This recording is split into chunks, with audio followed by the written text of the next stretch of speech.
ஒரு காட்டுல புத்திசாலித்தனமா வேட்டையாடி தனக்கு தேவையானத மட்டும் எடுத்துக்கிட்டு வாழ்ந்த பல மிருகங்களோட நடுவுல ஒரு கருப்பு பாம்பு தன்னோட தந்திர புத்தியால மற்ற உயிரினங்களை ரொம்பவே துன்புறுத்திட்டு வந்துச்சு.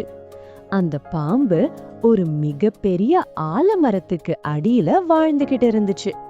அந்த மரத்தை சுற்றி முயல், அணில், புறா மாதிரி பல குட்டி மிருகங்கள் வாழ்ந்ததால அவங்களோட குட்டிகளை பிடிச்சு முட்டைகளை திருடி அடிக்கடி தொல்லை கொடுத்து வந்துச்சு அந்த பாம்பு.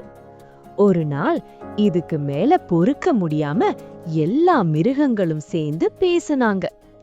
நாம சேமிச்சு வைக்கிற பண்டங்களை திருடுதுன்னு முயல் சொன்னுச்சு. என்னோட குட்டிகளை நிம்மதியா வீட்டுல வைக்க முடியலன்னு அணில் அழுதுச்சு. என்னோட முட்டைகளை தின்னு உயிர் வாழுது இந்த பாம்புன்னு புறா கோபமா சொன்னுச்சு.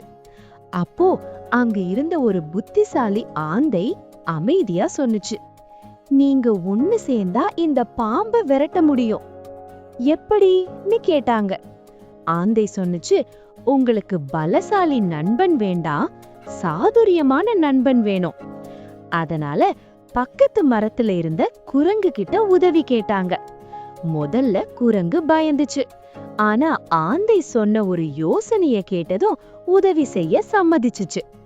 திட்டம் என்னன்னா, ஒவ்வொரு நாளும் குரங்கு ஒரு தேன் கூடு கொண்டு வந்து பாம்பு குகைக்கு முன்னாடி போடணும்.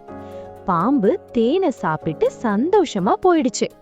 ஒரு நாள், 2 நாள், ஒரு வாரம் இதே மாதிரி நடந்துச்சு. அப்போ ஆந்தை சொல்லுச்சு, இன்னைக்கு தேன் கூடு இல்ல, குளவி கூடு கொண்டு போ. பாம்பு அத தேன் கூடு நினைச்சு கடிச்ச உடனே உள்ள இருந்த குளவிகள் கொட்ட ஆரம்பிச்சுச்சு. அதே நேரம் ஆந்தை ஒரு பெரிய கல்லை எடுத்து கூட்டின் மேல போட்டுச்சு. குளவிகள் எல்லாம் வெளியே வந்து பாம்பை சுற்றி சுற்றி கொட்டி துன்புறுத்த ஆரம்பிச்சுச்சு.